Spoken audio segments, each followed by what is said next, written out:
ভিকটিমদেরকে একটার পর একটা ট্রলারে তোলা হলো। ট্রলারে তোলার পরে চরদুয়ানির খাল বেয়ে বলেশ্বর নদীতে গিয়ে পড়লো। বলেশ্বর নদীর থেকে সমুদ্রের মোহনার দিকে যেত। সেখানে জোয়ার ভাটার হিসাব তাদের কাছে থাকতো, যে কত দূর থেকে ভাটা শুরু হবে সেইখানে নিয়ে ভিকটিমদেরকে খোলের থেকে বের করতো। বের করে পাটাতনের কাছে নিয়ে এসে চোখে মুখে জম টুপি যেটা পরানো থাকতো সেটা খুলতো, মাথায় গুলি করতো, মরে যেত। কমান্ডো নাইফতে পেট চিরে দিয়ে সিমেন্টের বস্তা রেডি থাকতো, পরিয়ে দিয়ে ফেলে দিত। আপনি দেখেছেন অতীতে যে বাহিনী নির্ভর হয়ে আওয়ামী লীগের কি পরিণতি হয়েছে। তারা বাহিনী নির্ভর ছিল কারণ তাদের মধ্যে গুড গভর্নেন্স ছিল না। তারা এটা কলোনিয়াল শাসকদের মতো এই জাতির মানুষদেরকে কৃতদাস বানানোর চেষ্টা করেছে, আমাদেরকে কৃতদাস বানানোর চেষ্টা করেছে। আমরা সেখান থেকে বিপ্লব করে এই শৃঙ্খল ভেঙে বেরিয়ে এসেছি। আমরা গুড গভর্নেন্সের জন্য আইন করব, সেখানে এরকম একটা কালো আইন কিভাবে থাকবে? কি করে এই বাহিনীগুলোর তদন্তের দায়িত্ব তাদের দেওয়া, যেখানে আবার র্যাবের এডিজি অফসকে করা হচ্ছে কমিটির সদস্য। আমাদের যত গুমের মামলা সবগুলোর আসামি হচ্ছে এডিজি অফস, কারণ এডিজি অফসের পারমিশন ছাড়া র্যাপিড অ্যাকশন ব্যাটালিয়নের পক্ষে কোনো অফেন্স করা সম্ভব ছিল না। তাহলে আপনি এটা করার মাধ্যমে এটা দেখাচ্ছেন যে এই গুমের ভিকটিমদের প্রতি আপনাদের কোনো সহানুভূতি নেই, আপনারা চান যেটা কন্টিনিউ করুন। গুমের ভয়াবহতা নিয়ে নিউজটা কোথায়? এই যে জিয়াউল হাসানকে নিয়ে এত কথা বলছি, যে ভয়াবহ এপিসোড গুলো রয়েছে কই আসছে না তো টেলিভিশনে। আওয়ামী পেজগুলো থেকে আওয়ামী প্রোপাগান্ডা মেশিনগুলো বারবার বলতে থাকে কাজুলের আর নাবিলার বানানো কল্পকাহিনী। ভিকটিম চোখের সামনে আছে, সব নাকি আমরা কল্পকাহিনী বানাই। আয়নাঘর নাকি আমরা বানাইছি। আয়নাঘর আবিষ্কার হয়ে গেছে 5ই আগস্টের কয়েক মাসের মধ্যে। ভিজিটে সেদিন বিচারকরা গিয়েছেন, কারণ এটা বিচারের শেষ পর্যায়ে প্লেস অফ অকারেন্স ভিজিটে বিচারপতিরা যেতে পারেন। এখন তারা বলছে যে এই 2 বছর ধরে এটা বানাইছো তোমরা, এটা যে সাথে সাথে 2 মাসের মাথায় বের হয়েছে, এইটার কথা তারা বলবেন। এবং আমাদের সাংবাদিকরাই মোটামুটি এই বিষয় নিয়ে কোনো কথা বলছেন না, ফলে ওদের ন্যারেটিভ গুলো তারা বলার চেষ্টা করে আয়না ঘর নাকি আমরা বানিয়েছি। চরদুয়ানিতে যেটা হয়েছে যে 8 জন 10 জন করে ভিকটিমকে নিয়ে যাওয়া হচ্ছে মাইক্রোবাসে করে ঢাকা থেকে বা বিভিন্ন জায়গা থেকে। ওইখানকার র্যাপিড অ্যাকশন ব্যাটালিয়নের লোকাল যে ইউনিট আছে র্যাব 8, তাদেরকে বলা হয়েছে তো আমাদের এতজন লোক আসবে, তোমরা খাবার রাখবে এবং এতজন ভিকটিম থাকবে, কি কি জিনিস বাজার করতে হবে সাক্ষীরা এসে কোর্টে বলছে। এতদিন তো তদন্ত পর্যায়ে ছিল, এখন তো কোর্টে এসে বলে ফেলেছে। বলা হতো এতগুলো বস্তা লাগবে, সিমেন্টের বস্তা, এত ফিট রশি লাগবে, তারপরে ট্রলার কয়টা লাগবে সেগুলো বলা হতো। মানে হচ্ছে এই রশি এবং সিমেন্ট কিসের জন্য লাগবে এখন আন্দাজ করেন আপনারা।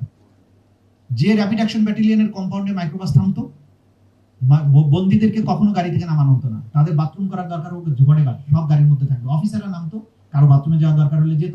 ওখান থেকে সরঞ্জামাদি তুলে চরদুয়ানি ঘাটে, যেখানে ট্রলার ভেড়ে জেলেরা সমুদ্র থেকে মাছ ধরে এনে ওই ঘাটে এসে থামে, মাছ নামায়, বরফ কল আছে সেখানে রাখে, তারপরে বাজারজাতকরণ। যেদিন র্যাপিড অ্যাকশন ব্যাটালিয়ন অভিযানে যাবে, আমরা ওয়াইফাই ছাড়াই ধূপধাপ আপলোড করি, কারণ আমাদের কাছে বেশি জিবি আছে। বেশি জিবি জিতবেন মাই জিপি অ্যাপে।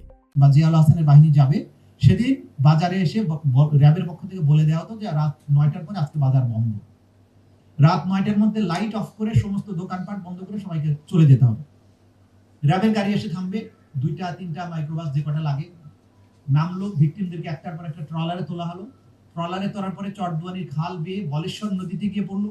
বলেশ্বর নদীর থেকে সমুদ্রের মোহনার দিকে যেত।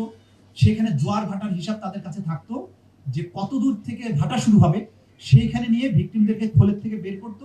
বের করে পাটাতনের কাছে নিয়ে এসে চোখে মুখে জম টুপি যেটা পরানো থাকতো সেটা খুলতো, মাথায় গুলি করতো, মরে যেত। কমান্ডো নাইফতে পেট চিরে দিয়ে সিমেন্টের বস্তা রেডি থাকতো, পরিয়ে দিয়ে ফেলে দিত, যাতে লাশটা আর উজানে ভেসে না আসে। এমন জায়গায় ফেলা হতো যে ভাটার টানে একটা সমুদ্রে চলে যায়। মাথায় গুলি করার সময় মগজ এবং রক্ত ছিটে হাতে লাগতো, সেজন্য বালিশ দিত মাঝখানে। এখানে বালিশ দিয়ে গুলি করতো যে রক্তটা বালিশে পড়তো। সাক্ষী এসে বলেছে যে আমরা বালিশ প্রতিদিন ধুতাম, কারণ এত বেশি মগজ রক্ত লাগতো, আবার শুকাতে হতো, কারণ আবার অপারেশন সময় আরেকটা বালিশ চাবে। এই স্টোরি কেন প্রতিদিন পত্রিকা আসছে না? প্রত্যেক 5 থেকে 600 মানুষকে এভাবে হত্যা করা হয়েছে ওই জায়গায়। আপনারা স্টোরি করেন না কেন? ভুলে যান কেন? এরপরে গুমের এই অপরাধীদেরকে বাঁচানোর জন্য আইন কেন? কয়জন অফিসার এই অপরাধের সাথে জড়িত? গোটা বাহিনী তো এর সাথে জড়িত না। হাসিনা এই মানুষগুলোকে দানবে পরিণত করেছিল তার ক্ষমতাকে দীর্ঘায়িত করার জন্য। এই সরকার তো সেই সরকার না, এই সরকার তো জনগণের সরকার, এই ভিকটিমদের সরকার। তাহলে এরকম একটা দানবীয় আইন কেন রাখতে হবে যে অপরাধ করে তাদেরকে প্রোটেকশন দেওয়া হবে, সেই জন্য আইনটা করা হবে? এটাই সরকারের কাজ তো না। গোলাম মুর্তুজার ক্ষেত্রে যেটা হলো, গোলাম মুর্তুজার জন্য আমি রিট করলাম, রিট শুনানির জন্য আসলো জাস্টিস আব্দুল ওয়াহাব মিয়ার বেঞ্চ।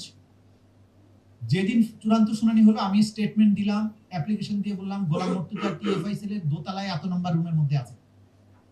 স্পেসিফিক অ্যাপ্লিকেশন দেওয়ার পরে ওই রাতে আরবানের বাবা শহীদ মীর কাশেম আলী, ওনার কাছে র্যাপিড অ্যাকশন ব্যাটালিয়নের পক্ষ থেকে ফোন করা হলো যে তাজুল সাহেবকে বলেন এই রিটটা প্রত্যাহার করুক, আমরা গোলাম মুর্তজাকে ছেড়ে দিব, নইলে কিন্তু মেরে ফেলবো। মীর কাশেম আলী সাহেব আমার কাছে ফোন করলেন, খবর নিলেন, বললো যে এই খবর পাঠিয়েছে, কি করবা তুমি? ভোরবেলা 8টার সময় আমি কোর্টে গেলাম, জাস্টিস ওয়াহাব মিয়ার চেম্বারে ঢুকলাম, যে বললাম স্যার এই ঘটনা, আমি তো আজকে শুনানির জন্য আছে, ওরা বলছে মামলা প্রত্যাহার করো, নইলে কিন্তু মেরে ফেলবো। তখন বললো আগে জীবনে বাঁচো, তুমি প্রত্যাহার করো মামলা। তা আমি বললাম যে আপনাকে জানাই রাখলাম যে কি পরিস্থিতিতে আমি এটা প্রত্যাহার করছি। প্রত্যাহার করলাম, ওই দিন প্রত্যাহার করলাম। ওই পরবর্তী রাত্রে তাকে রাজশাহীতে রেল স্টেশনের পাশে নিয়ে গিয়ে ছেড়ে দিল, ছেড়ে দিয়ে তাকে পুলিশ দিয়ে অ্যারেস্ট করাইল। বললো এই লোকটা রাজশাহী রেল স্টেশনের পাশে 44 দিন আত্মগোপনে থাকার পরে এলোমেলো ভাবে ঘোরাফেরা করছিল, তাকে গ্রেফতার করার পরে তার কাছে 2টা অস্ত্র পাওয়া গেল, দিয়ে চালান দিল। এই মামলা জামিনের জন্য আসলো।